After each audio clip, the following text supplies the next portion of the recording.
Hey guys, and welcome to Cricket Fanatics Magazine. We're here with another amazing episode of Legends with Ravi. And obviously, we talk to legends of the game in cricket.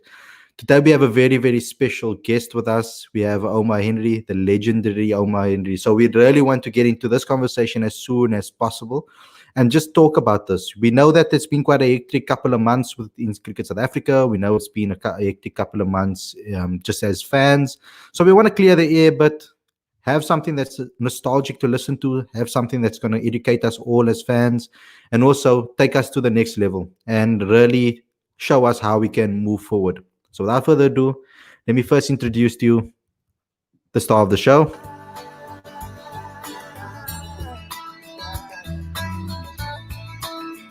Mr. Ravi Reddy.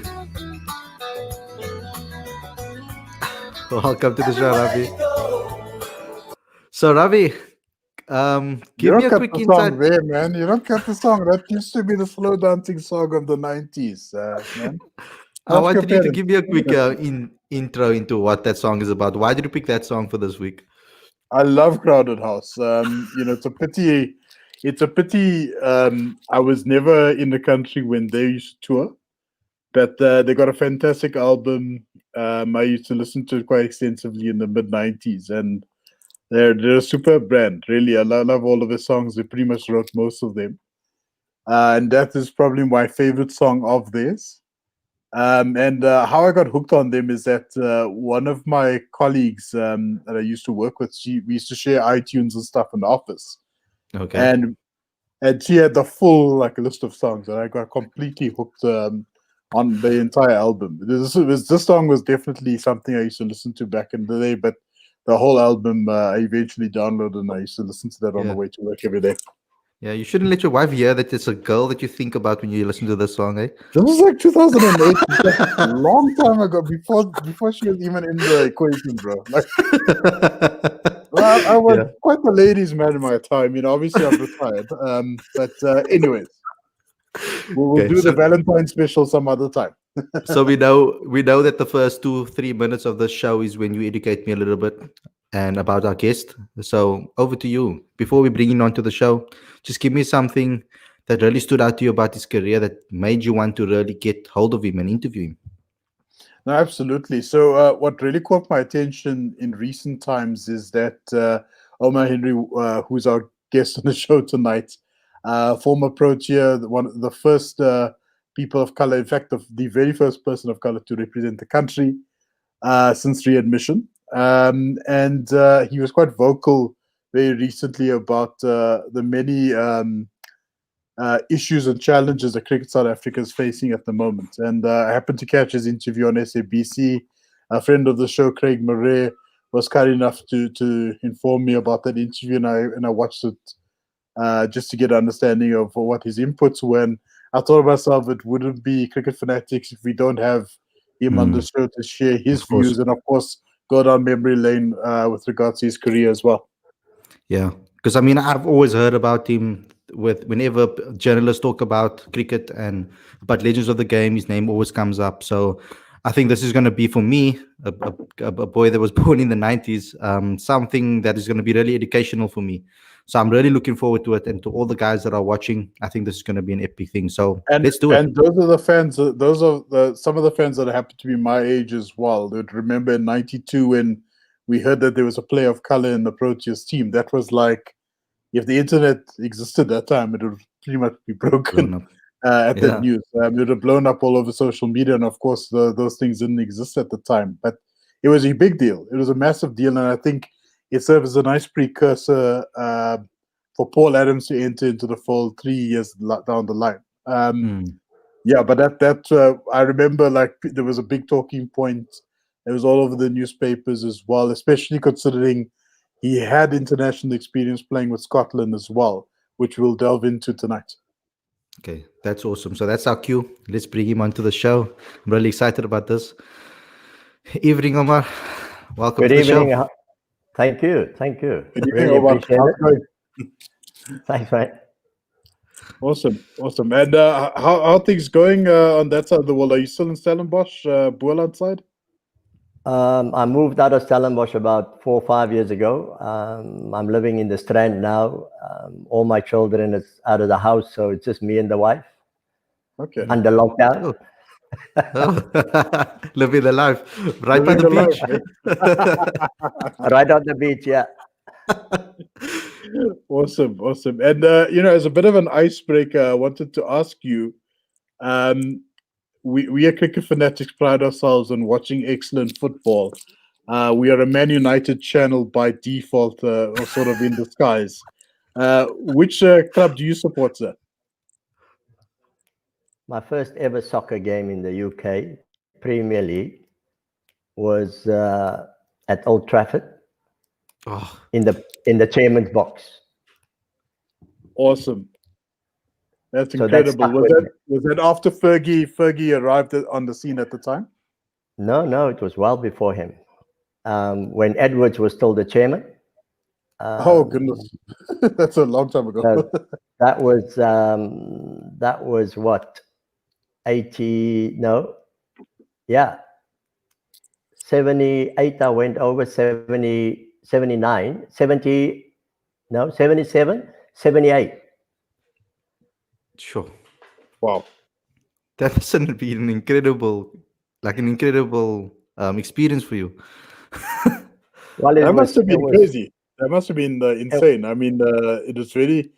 I mean, I think before you, obviously, this Basil de Oliveira went over to play for England in the test setup over there in the UK, and it was a very common situation. What sort of drove you to get out of the country and play for another and pursue your practice elsewhere? I was 14, 15 years old when the apartheid government refused Basil and the England team to come out and tour South Africa. Basil came out and did some coaching in Cape Town, and he had a session at my school, Lukhof High School in Stellenbosch. At that time, the school had a team in the club league in Stellenbosch. So we were like 10 learners and a teacher, and we played in the club league. So I was 15 years old, and I played against my family club, was like my uncles and my dad's age, and from the age of 15, I played against them. So Basil came out one afternoon and did a coaching session, and that evening, the parents sort of gave Basil a function. We weren't allowed because we had to go home and do some homework like normal. And that evening, my parents came home and said, "You're not going to England." And I didn't know what was going on. I was 15 years old, and I said, "What's going on?" And she just said, "You're not going to England." And the next day at school, my cricket master, who was my captain of the school team, told me what Basil had said that evening, where he said something like he saw a youngster, 15 years old, both left arm, can bat, and if his parents is here, he would like to suggest that if he can't take me to England, and he guarantees that I will play international cricket. So that was me, 15 years old. And he was right. He was right in many respects as well. Well, he planted the seed, and I only left for England when I was 23, 24. Okay. And then tell us about that experience in England. How hospitable was the county set up, and then what promulgated playing for Scotland eventually? Well, I went over for 3 months just to have a look and experience, because there were guys like Rusdi Majid, Dicky, Conrad, Kuti Neetling, those Dikabat, they all went before me, and I was privileged to play with and against them. And I've learned quite a lot from them. So then I went for 3 months, had a look. It was possibly the worst summer you can get in Manchester. It just rained every day, and you're not used to it. So, fortunately, the captain of the club, he must have seen something, because the executive, they had their doubts about me, because the one guy just told me straight away, look, you're a very talented cricketer, but you can't play on these conditions. It's just you're used to the sun. You can see that you love the sun, but sorry. So in February, the captain, in those days, it was still telegrams. The telegram scenario, how you communicate. So Khalid, you know what a telegram is, Khalid? So I got a telegram, and it says, look, I want you to come over. I'll pay all your expenses, give you accommodation, give you a car, and pay you a weekly salary. And I thought, gee, for the first timer, I can't say no. So I went, and cut a long story short, from that 3 months to that 6 months, it was almost like a U-turn. By June that season, I scored the most runs in all the leagues that's played around Manchester. And by the end of the season, the club won the league after 25 years not winning it. Wow. So that was my start. And then during that time, there was a business guy coming to Manchester to do business from Scotland. I had about 2 weeks of a break before I come home, and he phoned my club chairman and asked whether he can speak to me. So he called me, and funny enough, one was I couldn't understand because of his broad Glaswegian accent, and secondly, I didn't know that cricket was played in Scotland. So he invited me up to come and play because he saw my scores during the season. And I thought, right, let me give it a go. I've never been to Scotland, let me go see and whatever. So I went up the first weekend, and it rained the first weekend, and I didn't play. So he asked me to come back. So I had to go back the following weekend, and that was the last. And I played half a game. And then that evening, I went back to the club, and they slot a 3-year deal under my nose to sign. And I said to him, look, I want to do it, but I had to go home. I wasn't married yet. I lived with my parents, and I had to get sanction from them because before I could sign anything. So I went home, and within a week I signed the contract, and that was me in Scotland. Oh, wow. Incredible. And we had a special request, well, not so much of a request, but more of a message from Craig Murray, who interviewed you about a week ago at SABC, and he mentioned that you had a lengthy relationship with one Dick Abed. You want to unpack that relationship for us? Yeah, very good relationship. I mean, I let me say this. I was very fortunate as a kid to play my cricket in the Sackbox days. I call them the lost generation. People like Lefty Adams, Owen Williams, Babu Ibrahim, they were quality left-arm spinners. Yes. And I was fortunate to play with some of them and saw some of them play. And I've learned an enormous amount. People like Kuti Neatling, Lobo Abed, I saw Eric Peterson play. Lam Rashid was the first Stellenbosch South African test player who played with Basil D'Oliveira against Kenya. He was a personal friend of my father. And when you see these guys play cricket, you can only be inspired because they had nothing to play for, and yet they played very, very good cricket. And I was very fortunate to play under very good captains as well. Lefty was one, fantastic captain. Dickie Conrad, Talib Behardin, Brian O'Connell. He was almost like the Mike Brearley of that time. An Would intellectual. Would this be the same Brian O'Connell who was the rector of UWC? Yes, he was my captain when we won the Dadabai Trophy. I had no idea he could play cricket. Wow. Yeah.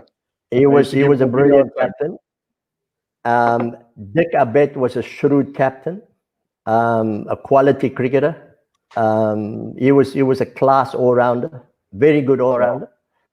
And I think at that time, if I look at, if there was no apartheid, I reckon a lot of them would have represented South Africa. Sure. So, Omar, I have to ask you. So, we had Vinnie Barnes on the show a couple of weeks back, and he was telling us about the rivalry he had with Syed Majid, how difficult a contest it actually was between the two of them. One would always get on top of the other.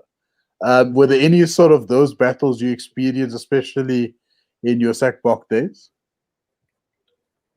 Yes. I mean, look, Stellenbosch was like a minnow team. And when I got into the team went through a transition. And the guys that I played with at Lukhof High School, we sort of eventually became the core of the Stellenbosch board team. Guys like Lawton Jacobs, the Cornelissen brothers, Willie Hendricks. The Hendricks brothers were very good cricketers in Stellenbosch. And from that time onwards, we became very competitive. And I remember we had to play a game against Lefty's team, and it was Brahma Isaacs, the two Majid brothers, Lefty Adams, and they had a very good team. But they had to beat us to win the Super League. And when we arrived at Rossmead, it was raining. And they wanted to play. And our captain was Lawton Jacobs, and he was sitting near the door in the dressing room, and Lefty kept on coming in there. Come, let's go and play. And I will sit at the back of the dressing room and shouting, close the door, please, it's raining. But he heard me saying that. So eventually It's a Cape Town thing, right? Yeah. It's a Cape Town thing. We have to play in the rain. That's what we do. So eventually the umpires took us out and it was dry. So cut a long story short, the game became very tense. And I was at the crease and we lost a wicket, and another good cricketer, Reggie February, Kula was his nickname. He eventually came to play cricket in Cape Town. And we got a partnership. And I remember Lefty did everything. He tried everything. And I just blocked him and blocked him. And eventually I blocked one, and the ball tickled towards him in his follow-through. And he picked the ball up and had a full go at me. And I turned around and he hit me on my back. The ball hit me on my back. And I didn't attempt to take a run. But that's him trying to break my concentration, right? Yeah, and and Brahma, his own wicketkeeper, said to me, he did that on purpose. I said, I know I did that on purpose, but he's going to stay here for the next 2 hours. So I kept on blocking it, right? And it just frustrated him. And then he bowled me another one, and he just hung it up in the air, and I hit it for 6. And I think that was possibly the biggest mistake I made, because he gave me a bollocking like I've never heard before. And that was the environment I grew up in. So, you either sink or you swim, and you've got to fight your battles, and you've got to stand your ground, and you've got to show that you've got a big heart. So it was good cricket. It was tough cricket. And I think it shaped me an enormous. Yeah. You wanna So, go? yeah, I wanted to ask one question. You spoke about your, and we're jumping a bit over here, but I don't want to forget about it. Obviously, your time abroad. Obviously, you left in a time when South Africa was obviously in a very difficult space, and a lot of the guys that you played with didn't get the opportunities that we would have liked players of their quality to get. I wanted to ask you. I've always wanted to know, being a history student, etc., at school. I've always wanted to know, what was it like being overseas, and then what was the press educating you guys about what was happening in South Africa, and what was everybody around you? What was their impression or opinion on what was happening in South Africa and the atrocities that was happening in South Africa? Look, when I arrived in Manchester, I mean, people already spoke about Basil de Oliveira, Cecil Abrams, who played with Basil. There was one, Ghulam Abed, he went to play league rugby over there. And he was actually very good to me. He used to come and visit me and tell me how to play on those pitches. Cecil was good, and Dekabet, Rusdi Majid, they were all guys who went there before me. So they were names that, the people in the leagues could relate to. So they know what the situation was in South Africa. And they were almost longing for apartheid to be dismantled so that they can see a true South African team playing international cricket again. And with regards to the people in England themselves, the English-speaking people, the Englishmen, and people from overseas, obviously, what was their view on it? Well, at that time, there was a lot of discussion about unification. I played in the first mixed game at UCT, whereby Eddie Barlow's team, the white Western Province team, played against the non-white Western Province team, which was captained by Kuti Neatland. And before, and those were the times when they were talking and making efforts to bring the two bodies together. And we played that game, and I remember before the game, Eddie Barlow came to call Kuti Neatland out of our dressing room, and they went outside. What they spoken about, I can't tell you, but they came back and they said, look, they're going to mix the team up, the two teams up. So the one captain takes a player from the other side and the other captain takes a player from the other side. And we played the game, and cut a long story short, the last ball of the game, 6 runs required by the batting team, and the batting team hit a 6 and won the game. Sure. So that were two teams never to play one another, never to play against one another, with one another. But the amount of cricket knowledge and cricket skill showed that they belonged together on that same field, and it wasn't a misfit. Ravi, back over to you. Absolutely. And I wanted to cut a couple of years down the line. You finished up with Scotland. You had a 4.5 year tenure with them. And then eventually you make your way back to South Africa. Maybe just talk us through the process there, because were you perhaps aware whilst you were in Scotland that things were improving, things were changing up in South Africa? Because I remember when I was in Durban in '88, we still had no idea whether or not Mandela was going to be released in 1990, or if not next 5 years after that. I mean, what were sort of the discussions that were happening whilst you were in Scotland that led you to come back to South Africa? Well, first and foremost, I played in Scotland for 13 years. After my first 3 years, they gave me another 5-year contract. So that went to 8 years. But every end of the Scottish season, I came back home, and I was playing for Western Province, the Whites, because I ran into some difficulties with the Sackbock hierarchy, the Western Province hierarchy, and I was banned for life because I went to Kingsmead during that no normal sport in an abnormal society. So I was reported, and then I got banned for life, and that's the reason why I went to play.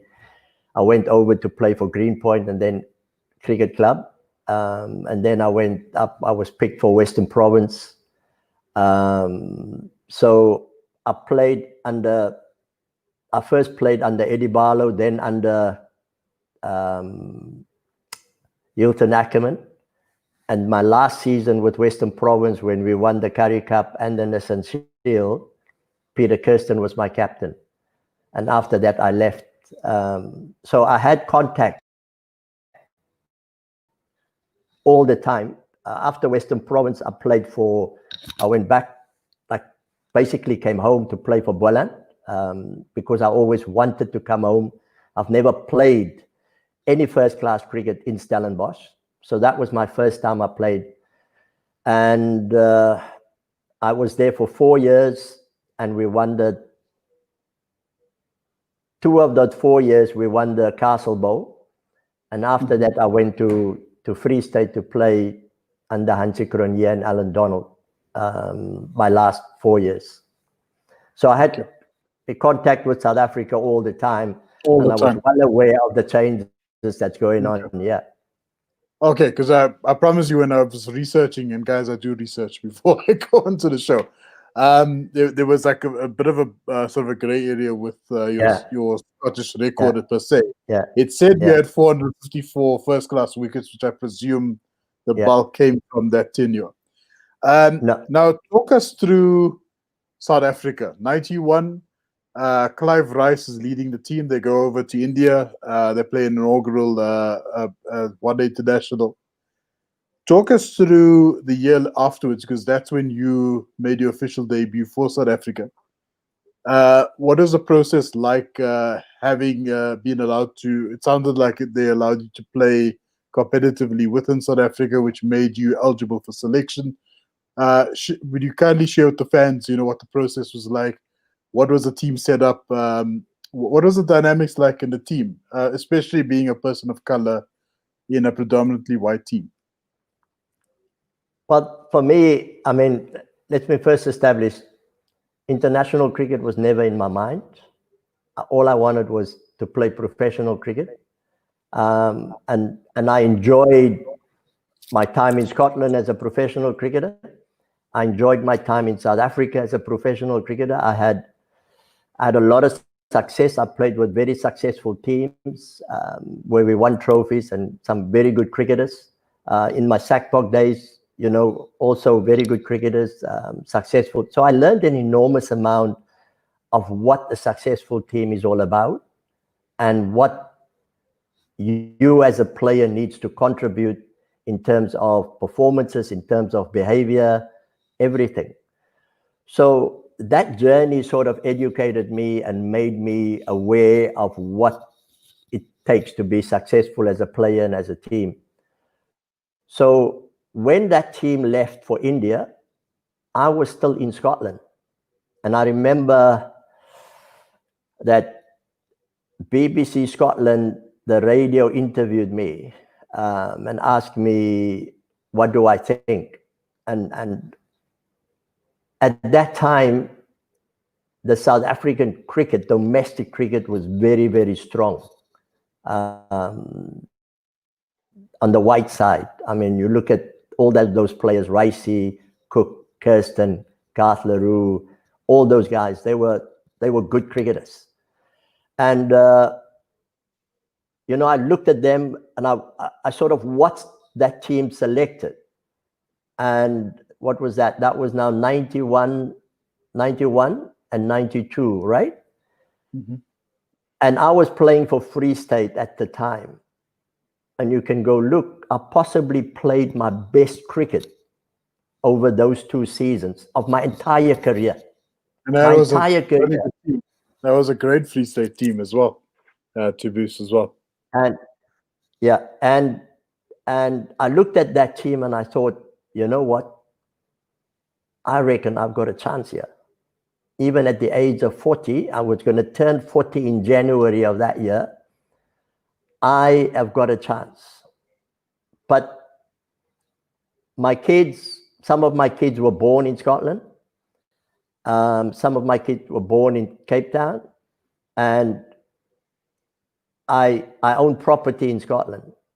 So I had to go and talk to my wife and my family whether I want to now give up everything that we started in Scotland and build it up, and then give that up to come home permanently to South Africa and give it a go, because you're taking a risk. You're not sure whether you're going to be selected.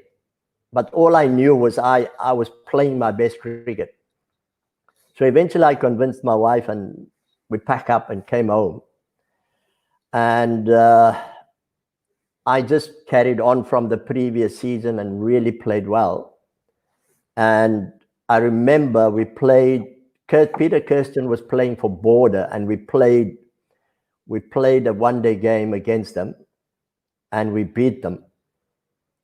And South Africa picked a squad of 25 players, and out of that 25, they were going to pick the World Cup squad. And both of us were in that squad. Now tell us about when they made the announcement. I believe you were driving at the time. Is that right, sir?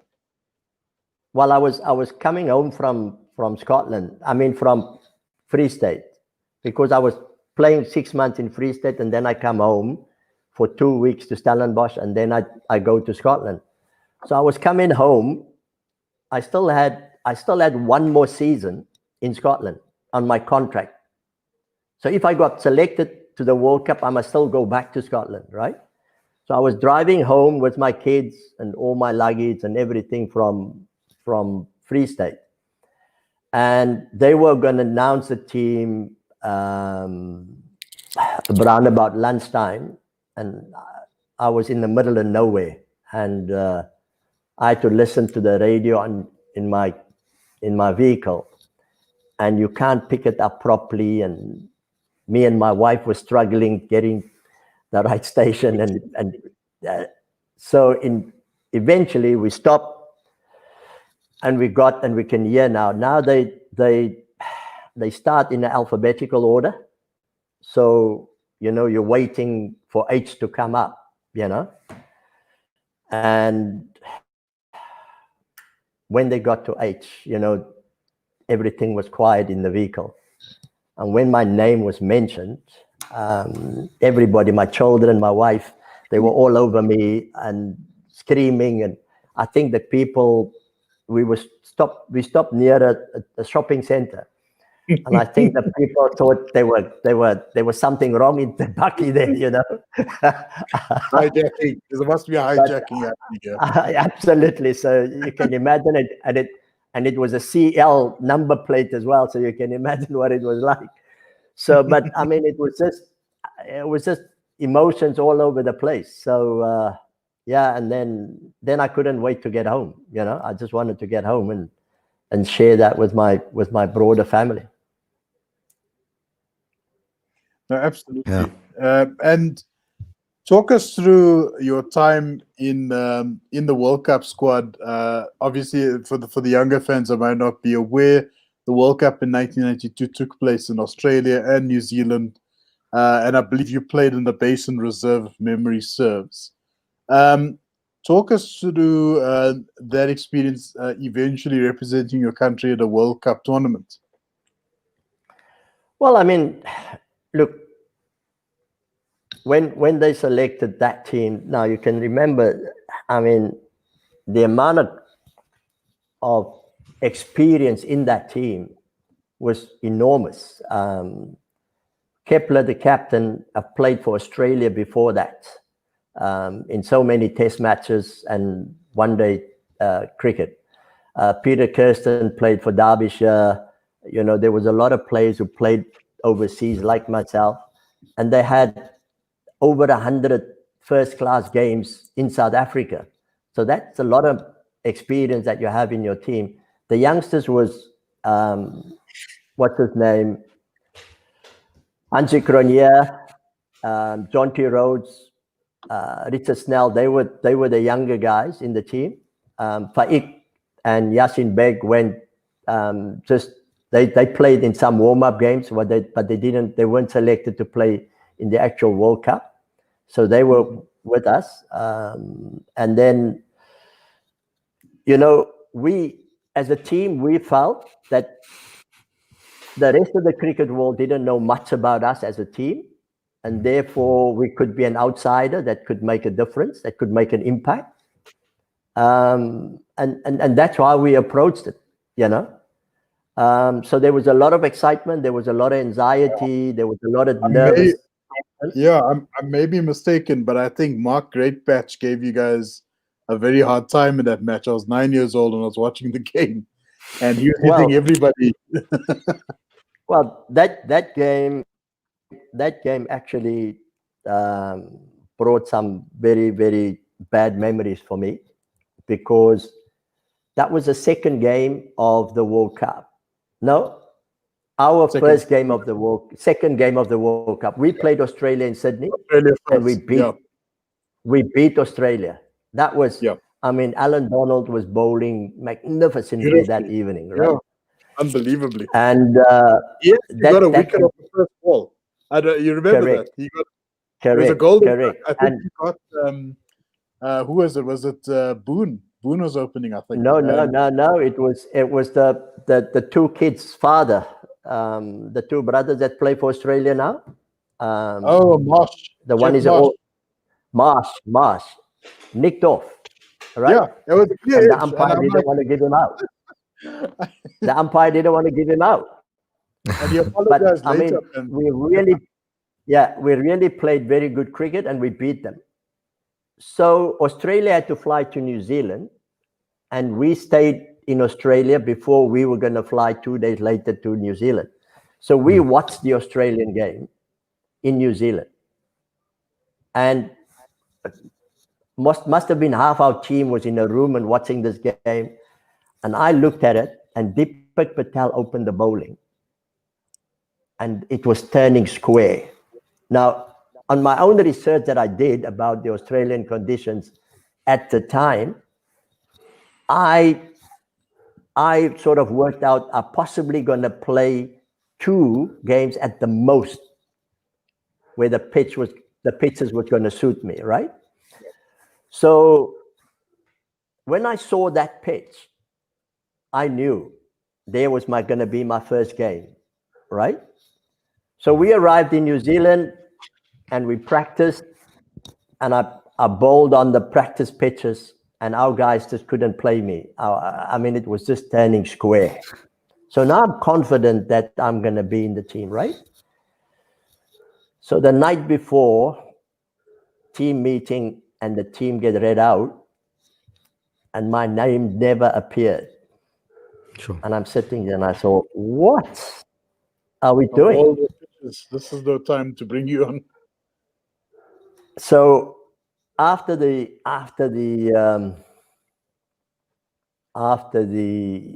team meeting, I went to the manager and I said to the manager, now,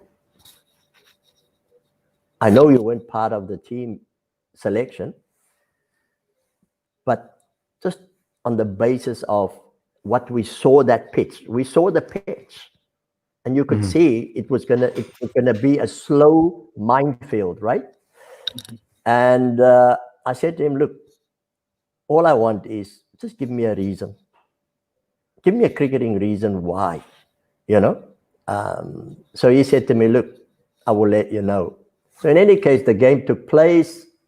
We absolutely got annihilated. Great Butch hit poor Tash's boss. It was his first and his only game in that entire World Cup, right? Absolutely. Now, it was sad to see how it took him apart. Now it's a rugby field, square is short boundaries, and he kept banging it in, and they kept pulling him over the pavilion, out the ground. So it was painful to watch that, right? So after the game, New Zealand came in our dressing room. Now, It's the first time we played on a rugby field, and you come in a rugby dressing room, and it's massive, right? It's massive. So you can hardly have a conversation with a guy who sits on the opposite side of you. That's how big it is, right? You have to shout. So Kepler, the coach, and the manager left and went out into a room. We're still chatting, and then they came back and they asked the New Zealanders to leave the room. And because they wanted to have a chat to the team, which is a norm after the game, just debrief, whatever, normally, right? So we sat now down, and I'm sitting between Kirsten on my right and Dave Richardson on my left, and we're chatting and blah, blah, blah. And the captain says, "All right, chaps, can I have your attention?" And we're all quiet. And he just started shouting, "You." But he's pointing towards us. And I look at Kirsten, and I looked at Dave Richardson, and I looked back at him and I said, "Are you talking to me?" He says, "Yes, you." And I thought, what are you on about? And he sounded very angry, very aggressive. And I said, "Captain, you know what? This you have got a name.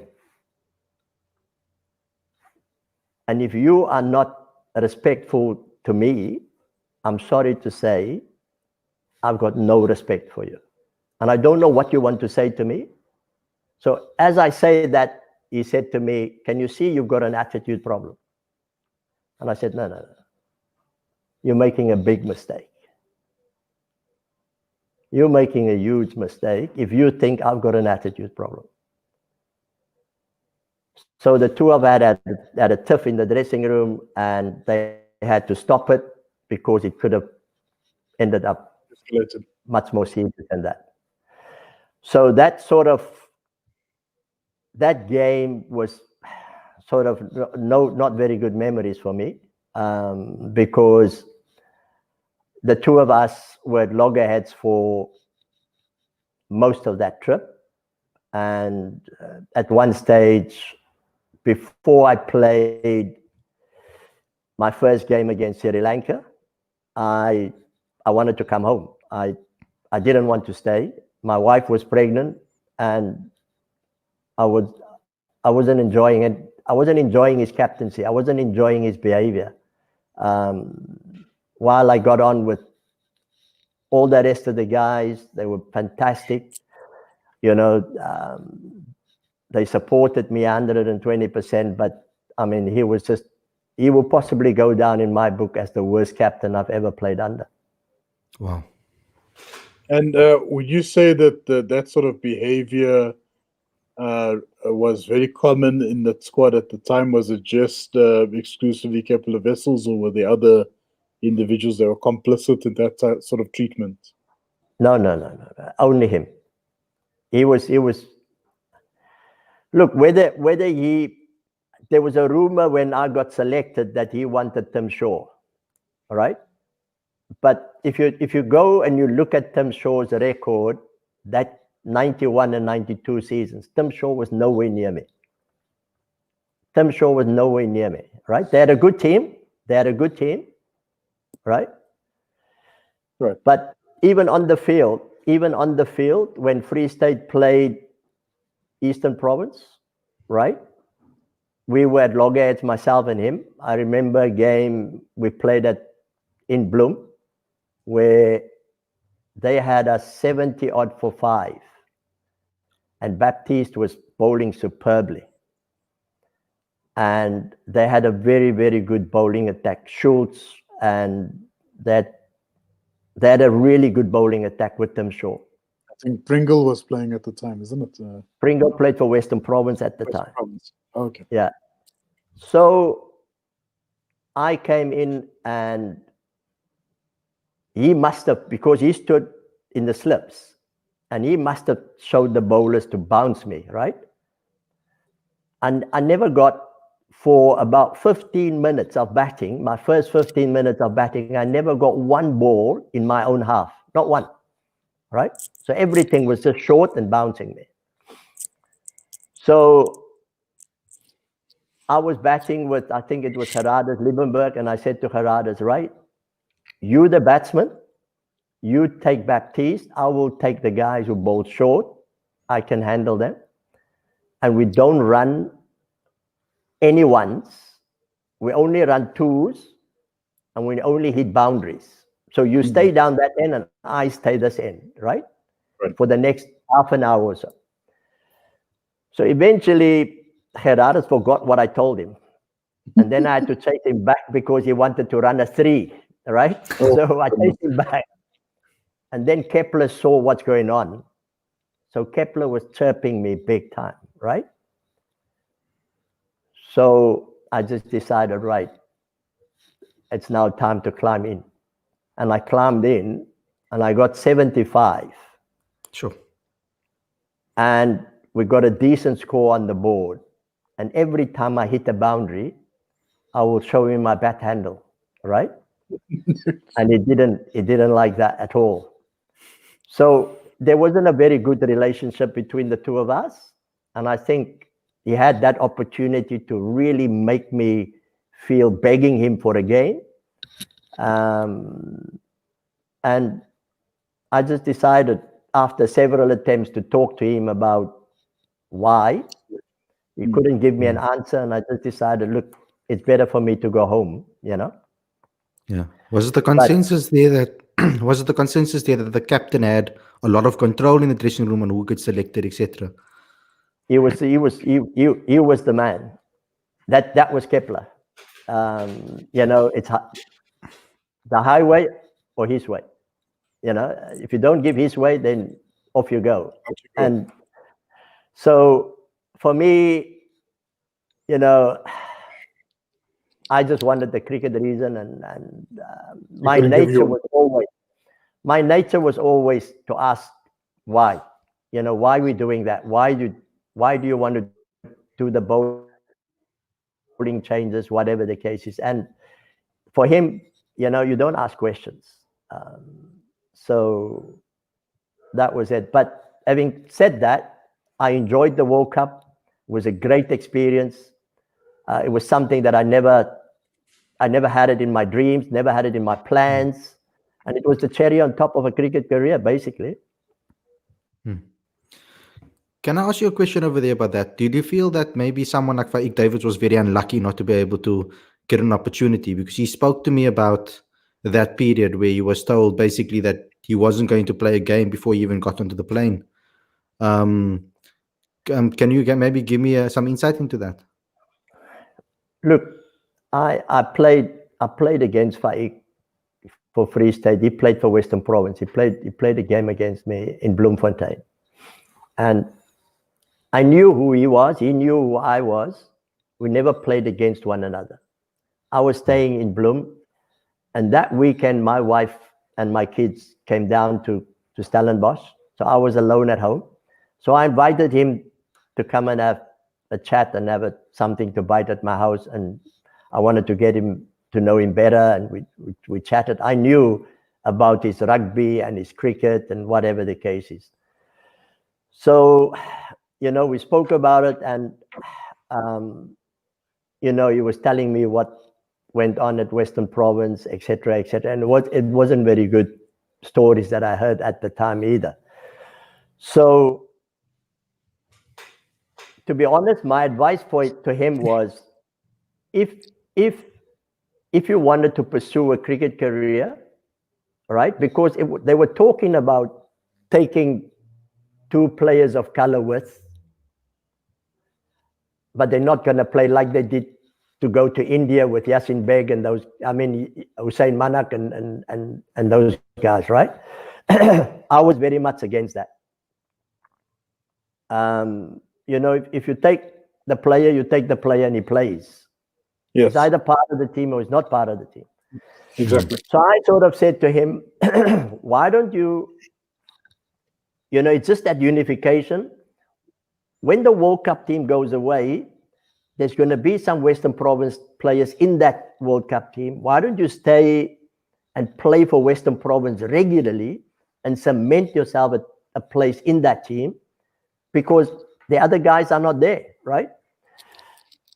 He then gave me his reason, and I understood that. And when we got to the World Cup, my issue became a very big thing. The media was after me. They kept it under wraps, and we were rotating roommates. So then it was his turn to be my roomie. And that's when he raised the question again about what's happening with me, why am I so unhappy, what am I fighting, blah, blah, blah, blah, blah. So I told him, and then his frustrations also came out.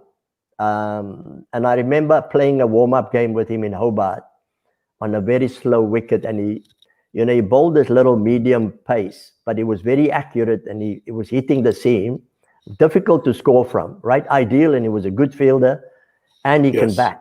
So on some pitches, he could be an asset. And for me, I think that the basis on which unification was negotiated wasn't very good for players like them. And even after, now today, if you listen to all the stories, then it tells you that Sackbock went into that negotiations very, very weak. Right. I don't know whether that sort of answered your question, Khalid.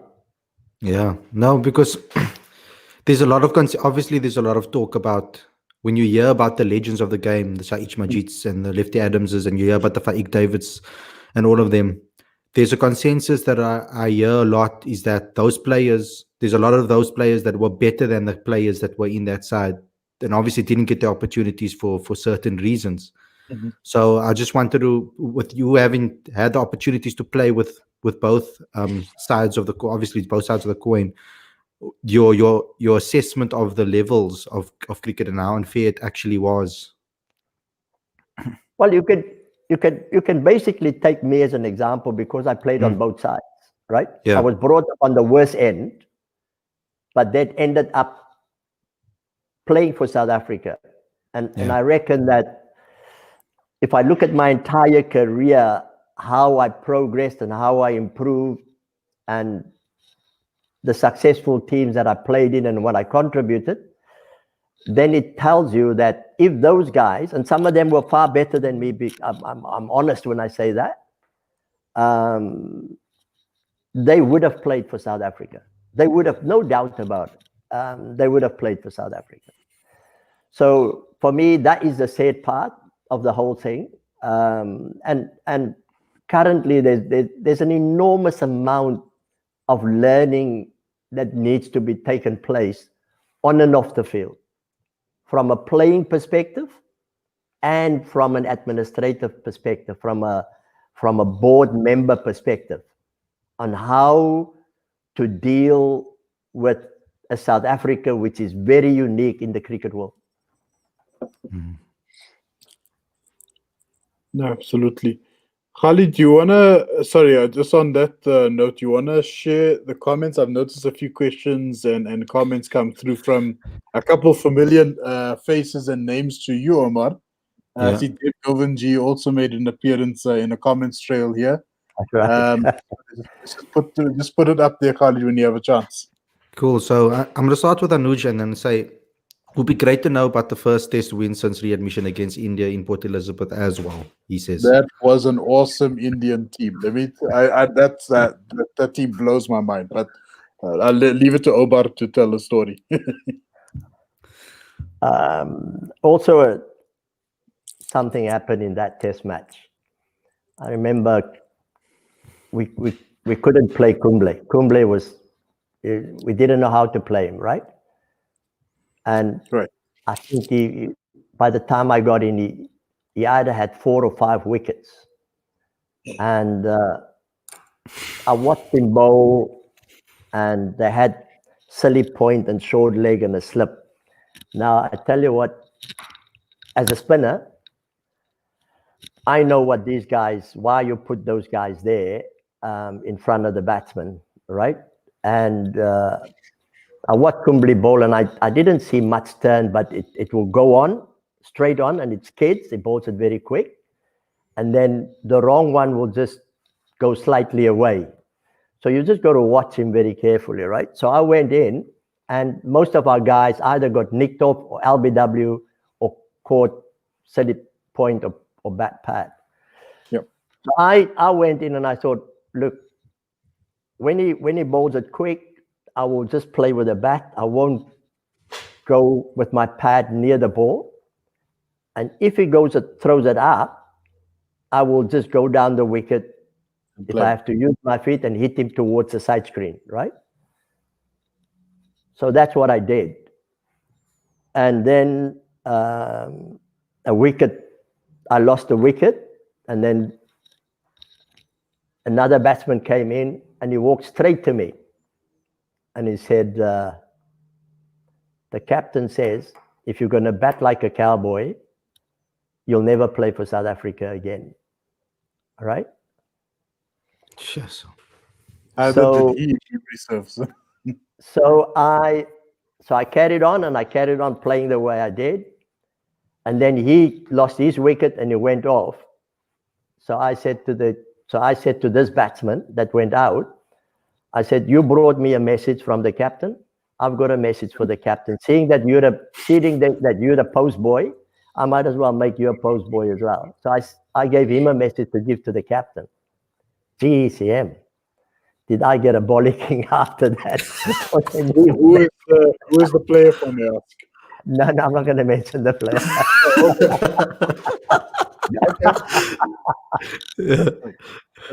But I did it on purpose.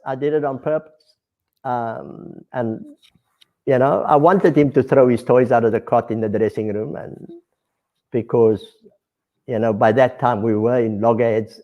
It was after the World Cup, and I knew I was going to retire. I should have, if it wasn't for the World Cup, I would have retired, because that season when we went to the World Cup, Free State won the Currie Cup for the very first time. It was their centenary year. It was the last of the Currie Cup. After that, it became the Super Sport.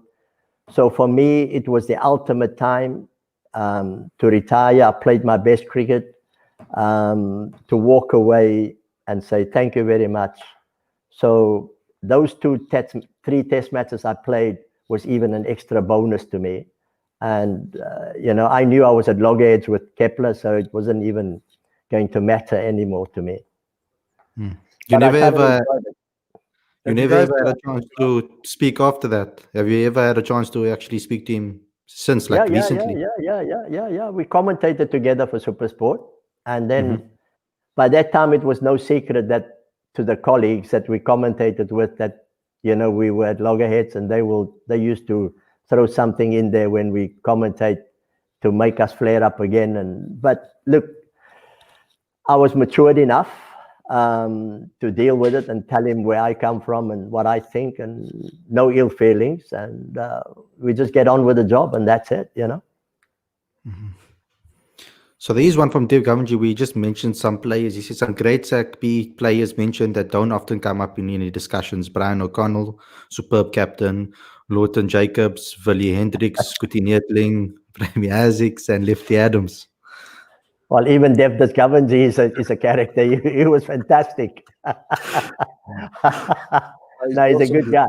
He's an awesome guy. No, these are wonderful guys. Willie Hendricks and Lawton Jacobs, they were slightly older than me. Kuti Neethling, Brahma Isaacs, Lefty Adams, they were my heroes. I looked up to them. Brian O'Connell was my captain, typical intellectual, and we had great fun. That team that he inherited at Western Province people didn't give us a chance. Now, Ravi, I will tell you this, that not many Western Province teams won a game at the Riverachia Stadium, beating the Transvaal team. That Transvaal team was a mighty team. Tiffy Barnes, Hussein Ayub, Morris Garda, Manak, the Pamji brothers. We had Hussein on the show last week. That's why I was just chuckling a bit. I mean, that was an awesome team, right? And we went to Joburg with an unknown team, an unknown captain. And we annihilated them. We absolutely annihilated them, right? I remember Howie Bergens, him and Archie Son was the young quicks at the time with Jock Mahoney. And they ripped through that top order. I remember Morris Garda got bowled behind the ear and the blood was coming out, right? And we beat them. Nobody believed that we could beat Transvaal on an away game and that we could win the Dadabai Trophy as well. Wow. That was the depth. That was the depth that was in Western Province. You know, it was really, really tough to play for a provincial team in the Sackbok days. You really had to work hard and up your game and be tough mentally. If you weren't tough, they will eat you up. Yeah, they will eat you up. Guys like Lefty and Bremer and those guys, they'll eat you up. So it was a good schooling. And Devdas is right. I mean, those were great guys. So Ravi, I know it's we hit the hour mark, so obviously we don't have much more time to go through. But I want you to take Omar into the current times now. Let's talk about the current situation in South African cricket. And Ravi, you can go ahead with the first questions. No, definitely. I mean, I think you've articulated it well enough there, Khalid. Yeah, so Omar, I think the last couple of weeks have been quite eventful, to say the very least, in the Cricket South Africa environment, as it were, with governance changes, with various play escalations and complaints. In your opinion, and just sort of an executive summary, what has been your experience or your understanding or your opinion overall about the situation as it stands right now? Yeah, and in no specific order in terms of the events, but we'd love to hear what your thoughts are. Look, I think the whole world, the whole country was happy with the release of Nelson Mandela, unification, everything, right? Because it was tense times, very tense times in South Africa. You know, it could have turned out into a revolution and whatever the case is. But Nelson Mandela, I mean, what a man, you know, inspired all of us, and everything just materialized in front of us from what was almost impossible. So unification, you know, everybody was excited and blah, blah, blah. And even during that initial times, there was a lot of things happening under the radar. You can just, if you listen to Faik, to Hussein and others who didn't even get an opportunity at provincial level at the time to play, and they deserve to play, right? So you take it from there to now, and I was fortunate to play as a player, as a coach, as a convener, and as a CEO. Now, nobody is that fortunate to stay in the game. I was a commentator as well. To stay in the game, for that long, and serve it in various aspects of the game. But what happened with me was, gave me a better understanding of how the game worked in South Africa and how people think. Right. And right. when I became convener, I realized, hold on, I never questioned Cricket South Africa's vision, a nation of truly winners. I mean, you can't ask for a better vision statement, and for me, it was there because on either side of the coin, there was over 100 years of good cricket, producing great cricketers, So Right. all the ingredients were there for us to be a successful country and really make an impact. And unfortunately, we wrote down things on paper, but we don't put it into practice. We don't live it. We don't implement it, So when you come down and you scroll down in that vision and you come down to, excellence, development, transformation, branding, all that, and you say, whoa. Now, if that is all happening, in Sackbox days, there were no development. There were no coaching. You stole by the eye, and you learn and you copy from somebody else. Yeah. So everything was there for me. You scroll further down and you come down to the values. You talk about mutual respect. You talk about honesty. You talk about diligence. You talk about professionalism. Everything is there. If you ask me today, we won't tick one of those boxes. And that's a fact. So it's easy to write something. Right. But you get tested by your action. So do you think, okay, so I won't touch on the culture camp per se, but in the interview with Craig Barrea a week and a bit ago, a question was asked around your opinion about the current Cricket South Africa board. And I recall that in your opinion revealed on the show is that on SABC at least, was that you felt that the actual board as it stands right now should all do the honorable thing and resign. Is that practical? You have to ask yourselves in terms of continuity and what have you. Is that the right thing for the board to do, or in essence, should they actually be drafting a brand new board? Should they bring in new leadership overall? All right. Let me answer you this way. I've told you, as a strategic pillar, there's development, organizational development, right? As a strategic pillar, there's a transformational paradigm that needs to be shifted, right? So it's a new thing, right? That's my understanding of transformation, right? It's an improvement.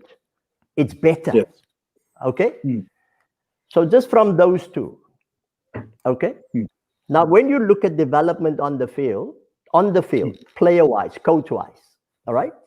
If I'm critical, I could possibly find some flaws in it, all right? We can do better, all right? If I'm really critical about it. But we haven't done too badly as a nation. We've lost World Cups and that. And there's reasons why, I've got my own views about why we've never won a World Cup, and we should have won a World Cup. But we haven't done badly. We haven't done badly. It's only the last 5 years we were in decline, right? But when you look on the other side, on the board side, right? Now I ask myself, what development took place there? What transformation took place there? At top management. Right? What transformation took place there? So I'll give you an example. All of us, we start at the bottom up.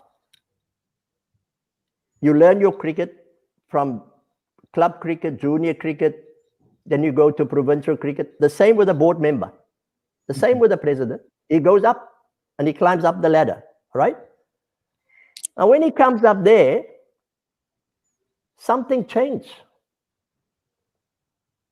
It's no more cricket. So what I'm saying to you is, The cricketer, the coach is under scrutiny on a daily basis in this game. And that's how it should be. Why is this oak not under scrutiny on a daily basis? Who are making the policy? Yeah. He's making the policy. He's making the decision. He should take the game forward. Can he see that forward? No, he didn't see that forward. Yep. So for me, we are the custodians of the game, and we need to look after the game and make the game better for the next generation to come. Yeah. That's what my understanding is of the game. Mm. And if it's my mother, yeah. when I became convener, right? And Gerald Majola was the CEO. I said to him, Gerald, this is my understanding about the game. If my mother plays cricket today and she is not good enough to play, I won't pick her as much as I love her. Right. Now you can unpack that, what I mean by that. Yep. And unfortunately, I cannot say that of our board today. Of everything that has happened. So would you say favoritism at the moment is quite rife? There's a high degree of nepotism at the moment. Sorry, I'm not putting words in your mouth. I'm just interpreting what you meant by that. Right, Ravi, let me give you in summary. Let me give you in summary. Racism, fragmentation, right? Mistrust and injustice. If you unpack all that four, right? I tell you what, you need very quality people to turn the ship around. All right? Right. Now, if we talk about transformation, I'm asking, why is it that we continue with the same electoral system that we have 20 years ago? What did transform? Right. Nothing. So you run into the same brick wall year in and year out, and you produce the same issues, court case here, court case there, money wasted here, this one gets sacked, money, whatever the case. How far are we in the hole there, Khalid? You told me the figure earlier this afternoon. What is it again? The last time I heard was over 600 million. 600 million in the hole. 600 million in the hole. How do you spend the 600 million? So all I'm saying is, guys, let's be realistic. Let's get, after 26 years of international cricket. Now, the reason why I'm saying this, both of you will know that there is now an inequality has been brought out at ICC level in terms of financial contribution to other countries, right? That's now out there in the open, okay? And we in the minority, South Africa is part of that minority. So then you come back to Cricket South Africa and you look at the inequalities that still exist in South Africa. Exactly. Okay? So all I'm saying, guys, if the game demands from you to perform, to be successful, if the game demands from that national team for us to earn a lot of money and make the money work for our cricket in this country, we need to be in the top 3 of every format. And your vision statements say we want excellence at the top level, then you can't ask me for somebody mediocre in the boardroom. Spot on. That doesn't make sense. Right. That doesn't make sense. I think you summed it up very well there. I've been saying for a long time, we haven't had leaders that have thought of CSA like a business. And I think that commercial element is very present and very predominant in your big 3, which is Australia, India, and England, of course. They have those individuals in the boardroom. They're the ones that are influencing decisions. And that's how they've been so lucrative as of late. With all due respect to all of them, right? And they possibly served the game for a very, very long time and gave up. I've got respect for that, right? Yeah. The time spent and all that. All I'm saying is, guys, let's be realistic here. when we talk transformation, when we talk development, don't just push it onto a player or a coach or an umpire or a selector. What about you? What about you? You came from the same oppressed side as I have. So how come you are now so brilliant and our game is in a mess and you don't want to admit? You stay in denial. You know? You want to hold on to it. You want to hold on to it, you know, and yeah. I'm saying don't hold, but you don't own the game. Nobody owns the game. The game is bigger than all of us. You know, the best cricketers in the world had to succumb to this game. The best cricketers in the world had to succumb to this game. What makes them different? You know, and I'm saying let's get an interim administrator in place for 6 months. Do a full review. Our electoral system, our cricket operations, how it's operating, how do we use our finances, which is very important. We talk about development. We talk about development, right? How many colored or black cricket schools do you know in the country or in Western Province? No, one. None. I can't think of any. Gary Curtis is probably the only guy who's made inroads in that respect. But again, I admit I need more education and exposure in that environment. Yeah, with regards to top schools, like I mentioned it, Omar, when I was at school, for example, and you look around in different generations, there can't be situations where top schools only have 3 boys of color out of, or 20 boys of color. Let's say 3 black African boys in a school of 100 or a grade of 173 pupils at top level schools. It can't be happening anymore where one of them plays sport, for example. So when you look around the Cape and you look for schools that are cricketing schools that house players of color, there's not a lot around. Now you look at Livingston High. Vincent Barnes, Said Majid come from that school, right? And they possibly produced a lot of rugby players or a lot of soccer players or whatever. Then you look at my school. Do you know my school don't play cricket anymore? What? Doesn't play cricket anymore. No cricket whatsoever. You know. So who makes those decisions? I'm asking. But you want to transform the game. You want black players to come in. But if it's a 100-meter race, we ran 400 meters and the other guys ran 100 meters. Now, who's going to win? Doesn't make sense. Well, this is the inequality you're talking about. It sounds like it seems to be quite rife at the moment. Yeah. So that's basically what I have to say, man, guys. Yeah. So it's clear how we need to move forward. There needs to be a complete change. A lot of us think that, and that there needs to be a reset with our team in transition as well. From a cricket perspective, it might be the perfect time to just reset everything and just press the reset button. I'm going to end off on a lighter note. And before we say bye to you, Omar, and this is from Aslam Kota, he says, hello, gents, on a lighter note, ask Omar whether he still has the 2 pairs of classic black leather shoes brought in Kanpur outside the Green Park. No, that was a long time ago. Look, India is the best place to shop. Everything is a bargain. Everything is a bargain. Lovely. Stories about you there, Omar. lovely stuff, man. So, guys, I have to say thank you very much to you, Omar, for coming on the show. Ravi, thanks a lot for everything that you've asked. Thank you to the fans for tuning in. You know what to do, guys. I'd like you please to do us all a favor and like, comment, and share, and subscribe to this channel. Click the notification bell for future videos as well.